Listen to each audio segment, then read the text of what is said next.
Bienvenidos al quinto capítulo de nuestros capítulos especiales en este segmento del primer año de historias. El día de hoy vamos a hablar de la herida de humillación con Carolina Román. Nos acompaña por supuesto Norbey y también Paula, que ella es psicóloga especialista en psicología clínica. Así que quédense con nosotros para que escuchen la historia de Caro. Antes de iniciar con la historia de Carolina, también le damos la bienvenida a Paula, Carolina, Estefanía, mi nombre es Norbey y como ya lo decía Estefanía, en este episodio número 5 de historias en nuestros capítulos especiales por nuestro aniversario. Muy buenos días, un saludo para todos. Es un placer para mí acompañarlos en este capítulo especial, en esta edición especial de historias. Vamos a compartir un capítulo muy hermoso que se llama La herida de humillación. Vamos a estar con Carolina Román, un ser maravilloso en el proceso de terapia, de sanación de conciencia, que nos ha acompañado o me ha acompañado a mí durante un tiempo importante con su propia historia, con su camino de vida y que juntas hemos entrado a descubrir un proceso muy hermoso. Entonces, bienvenida Caro, gracias por estar con nosotros, por abrirte, por disponerte a contar tu historia y que sea también tu historia un reflejo para los demás y un modelo a seguir en los procesos de conciencia. Muchas gracias, Pauli, muchas gracias por la invitación. Bueno, voy a agregarle un poco a ese nombre. Y es que antes no me reconocía como Lady Carolina Román Toro. Necesito mi nombre completo porque tiene que ver precisamente con mi consolidación como mujer. Yo nací hace unos 40 años. Nací mujer. Y cuando digo nací mujer, no es porque sea evidente, sino porque a mis 30 años me reconocí como mujer. ¿Y cómo pasa esto? Nací mujer en este cuerpo. Pero más o menos a los 5 años empecé a cuestionarme porque yo era la única mujer de mi generación, porque yo me criaba con hombres y empecé a pensar porque yo era diferente a las mujeres de mi clan, a las mujeres de mi familia. Y todo eso ya lo voy entendiendo en terapia, ya voy entendiendo en mi proceso, pero nací en una familia regular, con papá, con mamá, con 2 hermanas,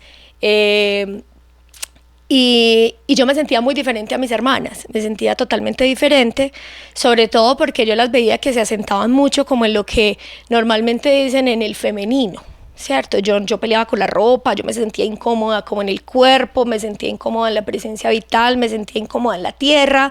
Yo decía, pero algo está mal en mí, pensaba, algo está mal en mí. Y empecé a identificar en mi mamá, ya después, grande. Unos rasgos muy masculinos, ¿cierto? Mi mamá era muy masculina, mi papá era muy femenino.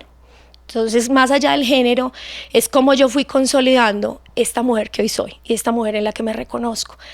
Llega más o menos un hogar normal, un hogar nuclear, tradicional. Llegan los 5 años, me encuentro con que hay que salir de casa, nos sacan de la casa, empezamos a pasar a otros lugares, empezamos a vivir con primos, empecé a vivir con mis primos y poco a poco empecé a ver a mi mamá trabajar. Mi mamá empezó a trabajar, tenía una taberna, trabajaba de noche, yo prácticamente pues me crié en una cajita de cerveza, ahí me acostaban y pues ahí pasaba, llegaba del colegio, ya cuando entré al colegio, llegaba del colegio, me acostaba en la cajita de cervezas, pues eso más o menos era en los años 80, ustedes ya saben pues que hay una historia del país que es un poquito fuerte, entonces había mucha violencia en ese momento y pues en ese momento yo aprendí cómo a convivir con ese entorno. Mi mamá muy aguerrida, una mujer muy fuerte, poco tiempo para estar en casa. Cuando no estaba ahí, yo estaba cuidado de mi hermana es 5 años mayor, me cuidaba o estaba con empleadas del servicio o con personas que me podían cuidar o a veces me llevaban donde mis abuelos. Y básicamente creo que quiero hablar de esa historia, de qué pasaba donde los abuelos. Yo me recuerdo enferma como vomitando mucho. Vomitaba mucho en esa época. Y yo, ¿pero por qué vomitaba tanto? Y resulta que cada vez que iba donde mi abuela, vomitaba. Y yo, ¿pero por qué? Esto es tan raro. Y resulta que años después, esto no es cronológico, esto es todo un proceso que se va dando en el ir y venir. Años después entendí que la situación de abuso era una situación permanente en mi familia. éramos todas las mujeres abusadas, todas las mujeres del clan abusadas. Pues cuando estoy hablando de todas, me incluyo a mis hermanas, incluyo a mis tías, incluyo a todas las mujeres de ese clan. Y ya entiendo por qué yo nací mujer en una generación de hombres. El nacer mujer y el entender ahora que fui abusada en esa época me permite descubrirme y reconfigurar mi femenino con mucho esfuerzo, Pauli lo sabe. El trabajo de descubrir que era mujer, de entenderme no en un cuerpo adolorido, no en un cuerpo aguerrido, porque yo después de eso empecé primero con el vómito, con síntomas como no quiero estar, rebelde, la que llaman la rebelde, la que no se viste bien para la fiesta, la que no se pone las medias, la que no quiere estar. Entonces empiezan a rechazarte, ¿cierto? Es la rara. Es la rarita, pero la rarita lo que tenía era un montón de cosas, un montón de cúmulos de historias que ella estaba guardando y que no estaba soportando. Pues la verdad, en la infancia yo no me sentía abusada. Yo simplemente sabía que algo estaba mal, que algo no estaba bien, y creo que le pasa a muchas personas, no solamente a las mujeres, sino también mujeres y hombres que son abusados, que no se dan cuenta que han sido abusados hasta mucho tiempo después. Yo soy maestra de niños, soy profesora de preescolar y eso tiene mucho sentido en lo que hago, porque ahora que veo a los niños yo digo, wow, me están hablando de eso, y para mí es muy fácil identificar niños y niñas que están padeciendo el abuso. Esto me permite tener una percepción más amplia de lo que es la infancia y de lo que son las relaciones con el abuso, porque ya en terapia pude entender, ahorita les cuento cómo fue que llegué allá, en terapia pude entender que el abuso no es solamente un abuso sexual. Abuso es que te obliguen a hacer todo lo que tú no quieres hacer. Es que te lleven más allá y que abusen incluso del poder. Algo que no lo pude comprender, y durante mi adolescencia, cuando ya arranqué la adolescencia, era una niña rebelde, ¿cierto? Era una niña rebelde, era una niña rara. ¿Por qué? Porque yo estaba buscando respuestas y estaba buscando comprender cosas. ¿Qué era la búsqueda de comprensión? Yo necesitaba entender cómo en un clan pasaba eso, cómo todos eran abusados, todas éramos abusadas, pero idolatraban al abusador. Cómo el abusador era parte de la familia. O sea, eran cosas que yo como adolescente no entendía. Yo decía, pero ¿cómo así? O sea, abusa y todo el mundo dice, esta persona es la mejor de la familia, es el patriarca, es el abuelo. Nadie puede salirse de ahí. Entonces, yo siempre supe, y yo creo que nací despierta, y cuando se nace despierto es esa búsqueda constante de, venga, acá algo no cuadra, acá algo no encaja, ¿por qué tanto silencio, por qué tanto secreto? Entonces, eso he sido en mi familia. Me ha costado mucho ser la reveladora de secretos, la buscadora, la que intenta. Al principio, yo quería ordenar todo. Yo quería decir a las otras, hey, hablen, hey, digan, hey, ¿por qué no cuentan? Pero esa no era mi tarea, esa no es mi tarea. Mi tarea es sanarme y mi tarea es encontrar cómo me reconfiguro como mujer, cómo entiendo que esto ya pasó y que ahora me decido vivir distinto, y que como maestra yo tomo otras nuevas decisiones para mis niños y mis niñas. Y encontré en el camino muchas dolencias físicas. El cuerpo se me volvió cicatriz o dolor. Yo creo que ya está cicatrizado, pero realmente me dolía una pierna, me accidentaba, todo este lado lo tengo reconstrucción de hombro. Empecé como a ver en mi cuerpo muchas cosas que yo decía, esto es como la revelación de que algo no está funcionando bien en mi vida. Y por ahí fue que empecé a caminar hacia la búsqueda de una terapia. Empecé a decir, necesito encontrar el camino. Otro evento importante que les quiero compartir, que tiene que ver más que con el abuso, es con la ruptura de la confianza. Entonces, romper la confianza no solamente se hace desde el abuso de una persona que es de la familia, porque yo creo que mucha gente lo vive. O sea, hay mucha gente que vive el abuso, lo viven todos los días, incluso. Algo particular que he notado en las personas con las que hablo es que como niñas el abuso queda en la mente y dicen, es que yo no sé si fue abusada. Entonces empezamos a buscar y decimos, no tengo la memoria. De hecho, la memoria clara del abuso yo la tuve hace muy poco, después de terapia. Pero yo tenía la sensación de que algo no estaba bien. Otro evento importante es que yo estaba en esa búsqueda, estaba sintiendo que algo no estaba bien, estaba viendo a mi mamá que estaba en esa búsqueda de amor, de relación, se consigue a una persona y esta persona la mata. Entonces, cuando mi madre es asesinada, por su pareja, yo rompí toda relación con el amor. O sea, ya no era el asunto de estar rota porque estaba abusada, sino estar rota porque no creía en nadie, no confiaba en los hombres. Entonces ahí me disfracé. ¿Cómo me disfracé? Me disfracé como un niño, me disfracé como un hombre para que no me hicieran daño. Me volví fuerte, la estructura de mi cara cambió, me volví ruda, me volví una mujer a la defensiva, tanto que me costó mucho establecer relaciones con los hombres, relaciones de amistad, relaciones de incluso de poder, porque yo tenía un jefe y yo me repelía, cantidad de cosas, y no solamente los hombres, sino también las mujeres muy masculinas. Empecé a rechazar toda clase de vínculo con eso y casi que no consigo una relación de pareja. O sea, verdad, hace muy poco estoy casada y es un hombre maravilloso que me ha permitido reconfigurar mi femenino, que me ha permitido volver a sentirme mujer, darme el derecho de estar en este cuerpo, tal y como soy, porque yo creo que todo lo que he caminado y todo esto, que ya en este momento creo que es una cicatriz, no pudo haber pasado en vano. O sea, ahorita lo que soy, lo que estoy siendo en este cuerpo me gusta mucho. Eso les quería compartir como parte de mi historia. Y Pauli lo sabe. ¿Y cómo llegué a Pauli? ¿Te puedo decir Pauli? Total. Sí, porque Pauli es una maestra, es una pomadita para la cicatriz. Ella ha sido la pomadita que me ha ayudado a cicatrizar.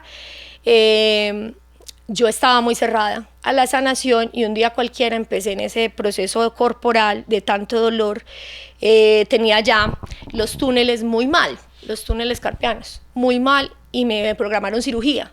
Y resulta que cuando me programaron cirugía yo entré en un ataque de pánico. O sea, a mí me dio pánico y yo dije, ¿por qué las manos? ¿Por qué las manos? Y cuando iba para la cirugía me la cancelaron.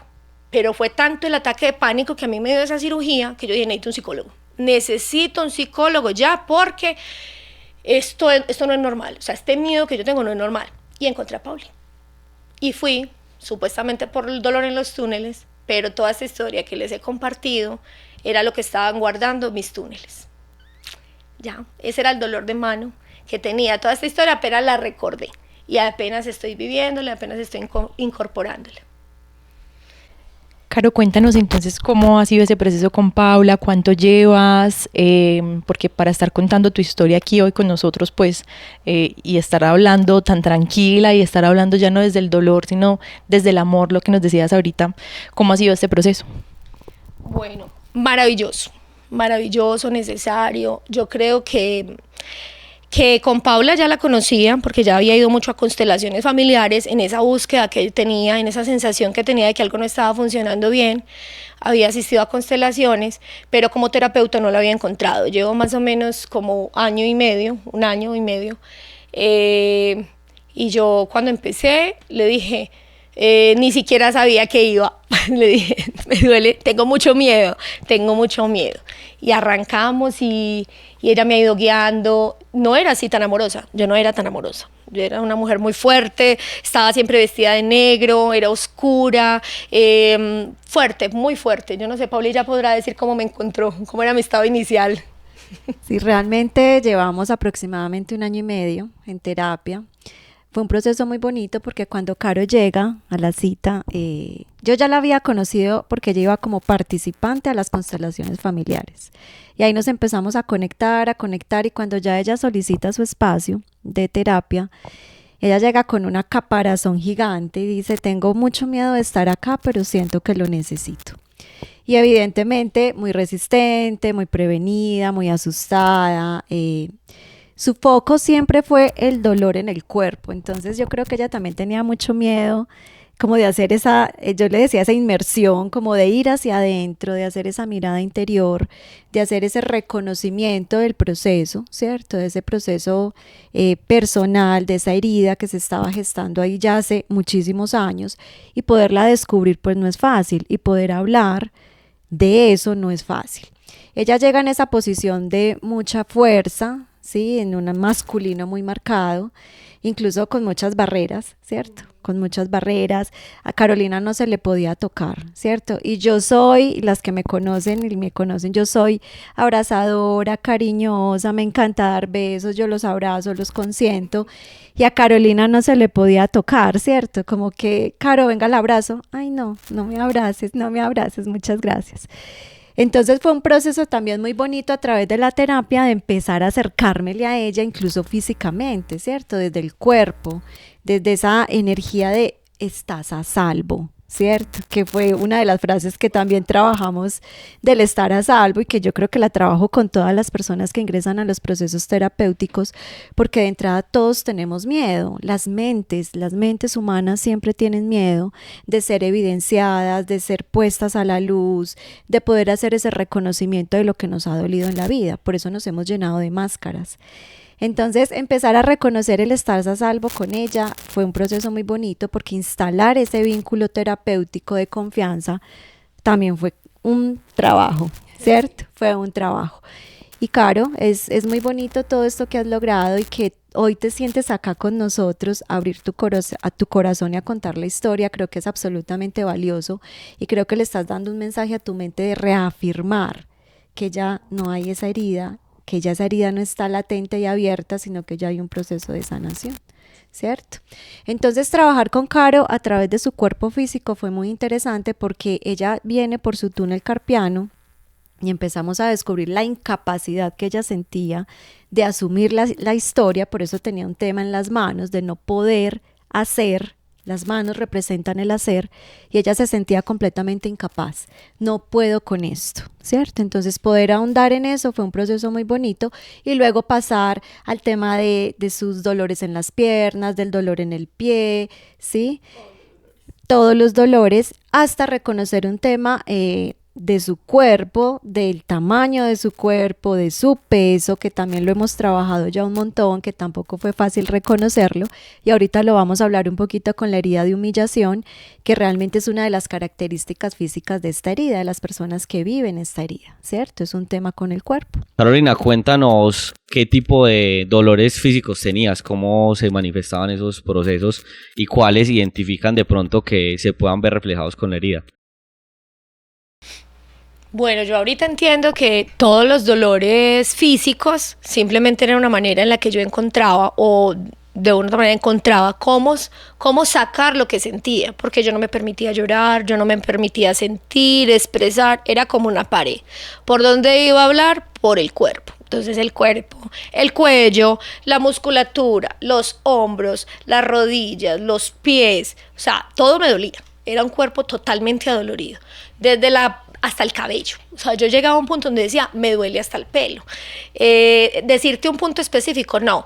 Yo ahorita he entendido cómo mi organismo procesa las emociones, pero como ya voy en proceso, yo lo que hago es lo expreso, lo escribo, busco otras maneras para sacarlo que no sea enfermándome.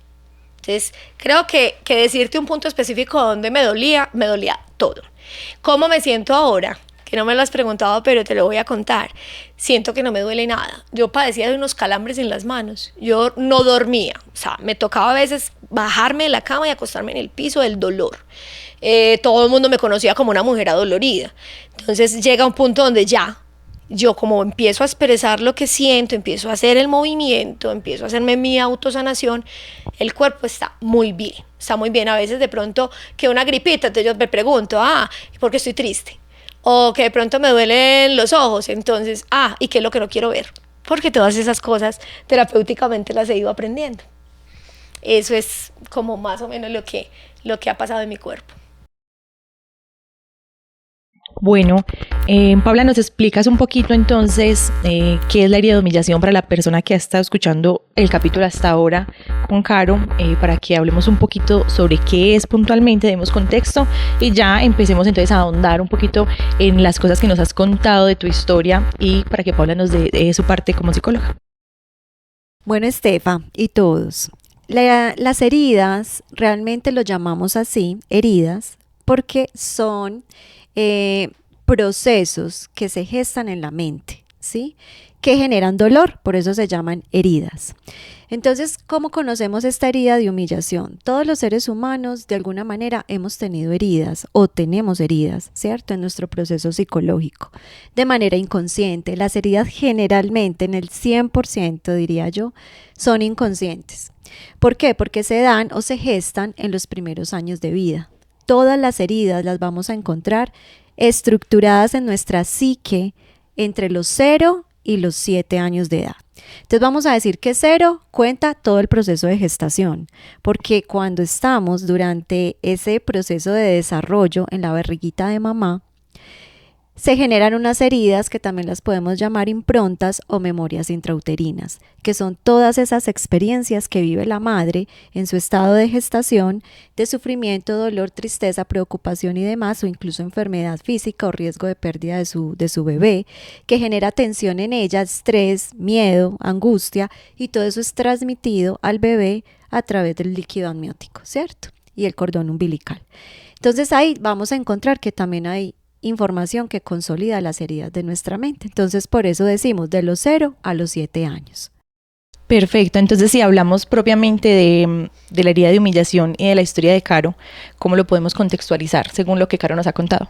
Bueno, entonces esa herida de humillación se gesta en los primeros años de vida, mientras el niño o la niña está aprendiendo o está integrando sus hábitos de desarrollarse, de relacionarse con el mundo. Son esos primeros años de vida donde el niño está explorando el contexto, está explorando su relación con el otro, está integrando lo que es la norma, está integrando lo que se debe hacer, por ejemplo, en el manejo del aseo personal, en el manejo de la comida, todos esos hábitos cotidianos que nosotros vamos integrando para poder pertenecer a una sociedad, a un grupo. Cuando el bebé o el niño está en esa etapa y tenemos unos padres, en este caso la herida de humillación se puede dar con los dos padres, con los dos progenitores o los cuidadores que están a cargo de ese niño, están todo el tiempo haciendo retroalimentación negativa de esos comportamientos del niño. Entonces voy a dar unos ejemplos sencillos. Por ejemplo, cuando tenemos una madre o un padre que todo el tiempo le está diciendo al niño, cochino, eso no se hace, usted no sabe hacer las cosas, eso está mal hecho, cochino, todo el tiempo está haciendo una retroalimentación negativa de la conducta del niño con respecto a la cotidianidad de su vida, ¿cierto? Hay otro ejemplo que yo he escuchado mucho también del tema de humillaciones cuando hay mamás que son muy insistentes en el tema del peso de las chicas, como no comas tanto porque te vas a engordar, entonces se gesta como una inadecuación corporal, como que también si de pronto alguien ha pasado por esto que desde pequeño recuerda que de pronto sus papás le insistían mucho en el tema del peso, de no puedes comer o tienes que estar todo el tiempo, ahí se empieza a gestar una inadecuación que quizá por eso son adultos que crecen con una dismorfia corporal porque creen que toda la vida su peso no fue el adecuado. Podría ser otro ejemplo de esto. Exactamente, es que mira, tiene que ver Estefa con todo esto, con la retroalimentación o las opiniones que dan los padres sobre el comportamiento del niño, ¿cierto? De si es adecuado o inadecuado para, digamos, la estructura que ellos tienen en el manejo de la norma y en el manejo de lo que debería ser para ellos lo bueno, ¿cierto? Entonces estamos hablando de las normas o pautas de aseo, del manejo de la comida, la alimentación, ¿cierto? El desarrollo o el relacionamiento que tiene el niño con los demás. Entonces es cuando esos progenitores o cuando esas personas que están al cuidado de ese niño están haciendo una desvalorización de las conductas que el niño está desarrollando en ese momento. Entonces frases como estás fea, estás gorda, estás flaca, eres cochina, eso no se hace, estás mal, lo que estás diciendo está mal dicho, usted no sabe, esas palabras o esas frases constantes de desaprobación o desvalorización de lo que el niño está haciendo es lo que permite que la herida de humillación se contextualice y se arraigue en el niño, ¿cierto? Se estructure en la psique o en la mente humana. Esa herida simplemente, y aquí quiero hablar de todas las heridas en general, Estefa y Norbey y Caro obviamente, porque estas heridas se guardan en el inconsciente. El inconsciente ocupa el 95% de nuestra mente. y ese inconsciente se estructura de los 0 a los 7, vuelvo e insisto. De los 8 años en adelante es cuando nosotros vamos a llevar todas esas heridas y todos esos procesos inconscientes a la validación. De los 8 años hasta la edad que tengamos, nuestras heridas se están validando y se están reforzando, y es lo que conocemos como nuestros rasgos de personalidad, porque entonces nuestras heridas empiezan a consolidar nuestros rasgos de personalidad. Esto es lo que hablábamos en el capítulo 1 cuando estábamos haciendo la introducción de que todas las heridas tienen una máscara. Entonces vamos a hablar en esta propiamente de que la máscara de la herida de humillación es el masoquismo. Entonces, ¿qué nos podrías contar acerca de estos comportamientos que ha tenido Caro, según la historia que ella nos ha dicho, cómo se evidenció este masoquismo en la vida de ella? Bueno, primero digamos o expliquemos un poquito qué es la máscara, ¿cierto? Resulta que en la psique humana, cuando tenemos estas heridas, pues para la mente no es fácil hacer el reconocimiento de la herida, ¿verdad? Entonces, ¿qué es lo que hace la mente? Enmascara, guarda, oculta la herida a través de unas conductas o unos comportamientos que no te van a permitir durante toda la vida hacer el reconocimiento de la herida. ¿Sí? ¿Me hago entender con eso? Ese concepto de máscara es muy importante, porque lo llamamos máscara precisamente es porque está encubriendo la herida. Entonces, cuando tenemos una herida de humillación, que quiere decir que hay una desvalorización significativa de ese niño, hay una pérdida del valor, hay una pérdida de la capacidad de reconocerse a sí mismo, la máscara de este niño es la máscara del masoquismo, y es la que todo el tiempo le está diciendo: tú no eres lo suficientemente bueno, tú nunca vas a ser una persona con valor porque no lo tienes, ¿cierto? No te lo mereces. Entonces, ¿qué es la máscara del masoquismo? Es esa conducta o ese comportamiento que tiene la persona adulta, adolescente y adulta, porque ya eso se va manifestando luego, de infringirse dolor a sí mismo para autocastigarse, ¿cierto? Para sentir que no es merecedor y que no es valioso y que no puede ocupar un lugar. Entonces, en el proceso de Caro, cuando ella dice, me pongo en el lugar del masculino, cuando pierdo, ¿cierto? Cuando pierdo a mi madre y empiezo a desconfiar de ese masculino, ella se pone en ese lugar porque ella siente que ser mujer no es válido, ser mujer no es merecedor. ¿Listo? Carolina, ¿nos puedes contar ahora, de pronto, en tu vida actual, en qué momento reconoces como que estás actuando con esa máscara del masoquismo? Bueno, lo primero, y que me lo ha dicho mucho el Arcángel Miguel y me lo ha dicho Pauli, es la mente al acecho. La mente al acecho es sentir que estoy en riesgo, sentir que todo el mundo me va a hacer daño, sentir que incluso en las relaciones a mí se me acercaba alguien y yo decía, ¿cuándo va a pelar el cobre? ¿Cierto? ¿Cuándo va a pelar el cobre? La desconfianza. Porque igual la confianza se rompió en estos eventos que les he compartido. Es muy difícil consolidar la confianza, reconstruir la confianza es de las cosas más difíciles. El hecho de enfermarme, el hecho de esos dolores, estaba produciéndome ese dolor. Es que yo puedo estar bien, yo puedo estar feliz, yo puedo hacerme cargo de eso, ya no como la víctima, ya no como, entonces voy a poner este dolor en una parte, entonces voy a deteriorar mi útero con una enfermedad porque no merezco ser mamá, porque realmente lo que dice Paula frente a la concepción de ser mujer no es una cosa que yo me inventé. O sea, ahorita con el permiso de mis ancestras, porque vienen todas conmigo hoy, yo siento que vengo de un clan donde las mujeres fueron muy omitidas, muy anuladas. Y por ejemplo, ver a mi abuela es para mí una mujer maravillosa. Yo la amo profundamente, pero también reconozco que ella no tenía la capacidad ni para opinar frente a lo que estaba pasando en su familia, ni para defender a su familia. Me estoy yendo un poquito de la respuesta como para decirte que toda esa máscara o todo ese asunto del masoquismo es también no vincularse afectivamente con otros. Porque cuando yo me estoy vinculando con otros, yo estoy permitiendo ser feliz, me estoy permitiendo vivir en plenitud, pero entonces el masoquista, o en este caso mi masoquismo es, no, me voy antes de que falle, me voy porque esta persona me va a hacer daño, o me encierro y no hago nada más, sino que estoy conmigo y simplemente soy un punto ahí. Eso es como más o menos como se ve esa situación de la máscara, del masoquismo, y cómo esos dolores empiezan a ser parte de la autoflagelación, por decirlo así. Muchísimas gracias, Caro, por tu respuesta. Estefa, contémosle a las personas qué estamos viviendo durante estos episodios especiales, y para Paula también como que nos cuente más acerca de lo que acabamos de ver con lo que nos acaba de contar Caro. Entonces primero, Estefa, cuéntale a las personas que nos ven y que nos escuchan a través de los canales sociales, y luego pues como para que Paula nos contextualice un poquito más. Bueno, para los que nos están escuchando, estamos hablando acerca de la herida de humillación. Este es el quinto capítulo.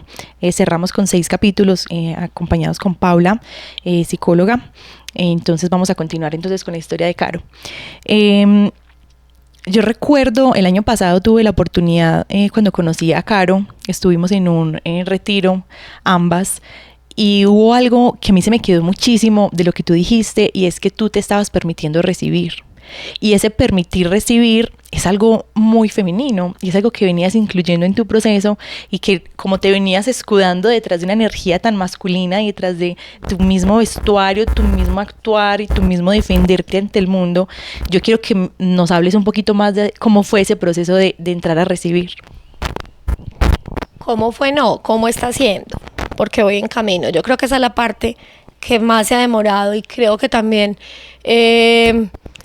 era parte de esto de reconocerme en el cuerpo, porque hasta los 30 años yo no me reconocía como mujer, era simplemente un cuerpo para el trabajo, era un cuerpo mecánico que me servía para estar en lo que venía a hacer, que creía yo que lo que venía a hacer era ir a trabajar y ya. No, el empezar a sentir que puedo recibir el cuerpo, esa es la primera posibilidad, ¿cierto? De recibir mi cuerpo femenino, de encontrarme en este cuerpo suave, delicado, no aguerrido. Lo primero que recibí fue el cuerpo. Después recibí la posibilidad de estar viva, porque tampoco tenía esa conciencia. Como en esa infancia, como le decía Paula, tenía tantos deseos de irme, tenía tantas ganas de morirme, pues estaba viviendo muy rápido como para que eso pasara. Y descubrir la vida como un regalo es también recibir la vida. Entonces estoy recibiendo el cuerpo, la vida, un poquito grande ya, pero qué importa, esos procesos no tienen tiempo. Recibir el cuerpo, la vida, recibir una familia, recibir a un esposo, que no me lo había permitido. O sea, eso es un salto cuántico para mí, porque recibir los vínculos, recibir que puedo estar en otro lugar y que ya no me están acechando, que ya no me están haciendo daño, que ya no necesito que las caderas crezcan y volverme ancha precisamente para rechazar a todo el mundo. Entonces nadie te va a ver si estás dentro de un cuerpo grande y que realmente no se ve bello y no se ve armonioso. Entonces nadie te va a estar buscando y tampoco nadie te va a dañar. Recibir este cuerpo que estoy apenas disfrutando, y en especial recibir de las personas que me dieran, porque yo prácticamente siempre era dadora de tiempo, dadora de espacio, dadora en cuidados, y yo no sabía ni siquiera que lo necesitaba. Paula lo sabe, yo era como un robot, era como una máquina, o sea, yo no necesitaba ni cariño, nada, o sea, era una máquina.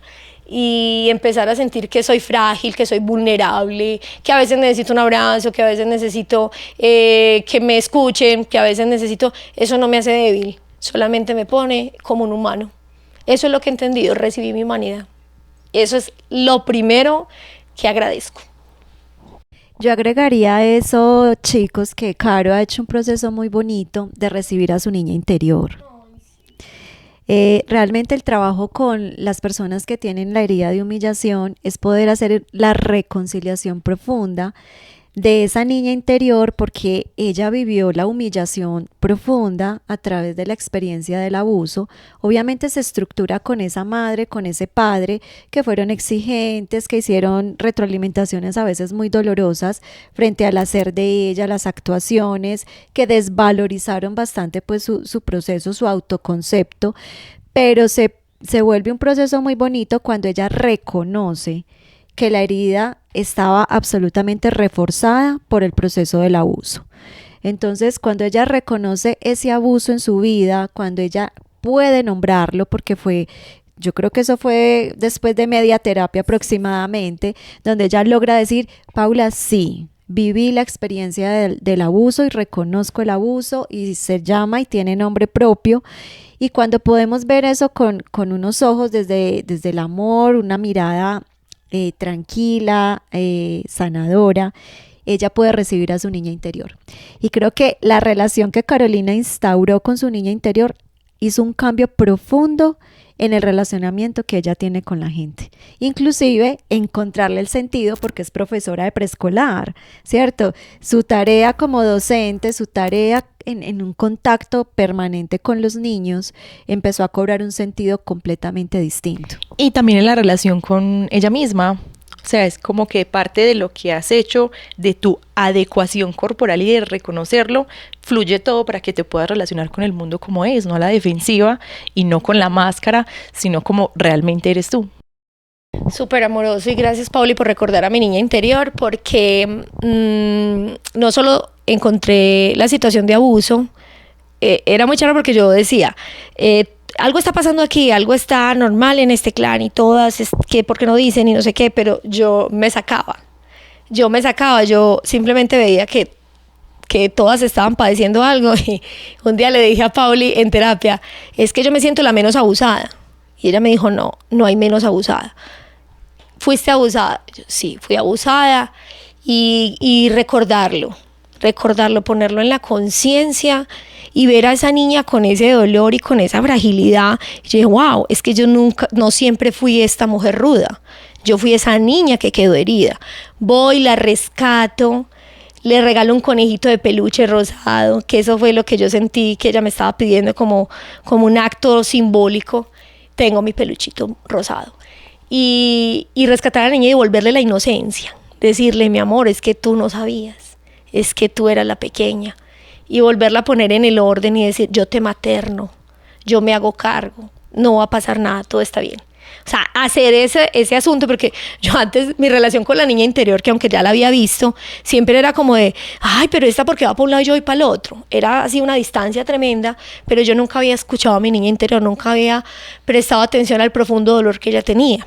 Entonces, cuando la veo, yo dije, ¿cómo no voy a rescatarla? Es que yo soy maestra, es que yo soy capaz de ir por ella. Entonces, fui por mi niña interior, la saco en brazos y la abrazo y le digo, yo estoy aquí, ya vas a estar bien, yo te protejo, yo me hago cargo. Ahí fue donde yo sentí el clic. Yo dije, ¡pum! O sea, me puse en el lugar de la responsable, en el lugar de la adulta, en el lugar de la protectora, de la madre, de la que nutre, de la que alimenta su cuerpo, de la que lo cuida. O sea, eso fue en serio el clic. Dije, acá fue. Y ya con mi niña interior yo siento que vamos en un trabajo muy lindo, muy sólido. Carolina, muchísimas gracias por esa historia, por esa parte final, hablando sobre la niña interior. Qué historia tan bonita. Muchísimas gracias por haber estado en este capítulo de hoy con nosotros en Historias, en nuestro capítulo 5 de esos especiales, de 6 especiales que estamos haciendo para celebrar nuestro primer aniversario con el podcast. Estefa, muchísimas gracias por haber estado con nosotros también el día de hoy, y obviamente pues para Paula, que nos dé como una conclusión final antes de cerrar el día de hoy. Bueno, gracias a ustedes por esta invitación, a Caro por abrirse, por disponerse, por contar su historia, que cuando contamos nuestras historias desde una mirada diferente, desde una sanación, estamos dándole un regalo al mundo, también para que vean que es posible encontrar un camino diferente. Yo creo que como conclusión de esta herida, Caro y todos, es importante hacer ese reconocimiento de cuando tenemos esas experiencias con nuestras familias o con nuestros progenitores que realmente nos han generado dolor, y poderlas llevar no al juicio, sino a una mirada amorosa, a una mirada de reconocimiento, y sobre todo poder reconocer nuestras máscaras, porque la clave, más que evidenciar la herida, es reconocer la máscara, porque la máscara es la que nos lleva a la actuación o nos lleva a los comportamientos adultos que vamos teniendo. Entonces, cuando un comportamiento en tu adultez o en esta parte en la que ya estás de tu vida no te gusta, no te hace sentir cómodo, cuestiónala, porque esa es tu máscara que te va a llevar a un reconocimiento profundo de cuáles son esas heridas o cuáles son esos procesos que necesitas terminar de sanar. Entonces, la humillación, reconocerla como parte de nuestras heridas, es hacer el reconocimiento o es hacer el llamado a la autoafirmación, a reconocernos como seres que podemos estar en esta tierra, que nos merecemos un lugar y que como seres que pertenecemos a esta tierra tenemos el derecho de ganar ese valor, y que caminar este proceso de conciencia es tarea de todos, ¿cierto? Abrazar esta humanidad, abrazar este proceso y definitivamente continuar en un camino de evolución, desde el amor y no desde el autocastigo. Hay algo que voy a recordar que hemos hablado en los otros capítulos, y es que la persona que esté escuchando este capítulo y se identifique con la herida de Caro, es válido recordar que no solamente tenemos una. Es que podemos también sentir abandono, traición, rechazo de nuestros padres, podemos sentirlas todas, podemos sentir solo que hay una que se manifiesta en gran manera, y quiero pues hacer la salvedad, ya que en los capítulos anteriores pues también lo hemos explicado, pero es como entender que no solamente hay una, sino que nos podemos ir por esos lados de las otras máscaras y tener incluso varias y reconocerlas. Finalmente, agradecerles muchísimo a todos. Gracias, Caro, porque estar aquí no es fácil. Exponer, mostrarnos tu herida de frente, porque para hacer eso hay que hacer un reconocimiento propio muy grande, y sé lo que implica eso, sé lo que es estar aquí en este mismo consultorio hablando y llorando con Paula todo el tiempo. Es un proceso muy hermoso, y para poder llegar hasta acá se necesita muchísimo valor.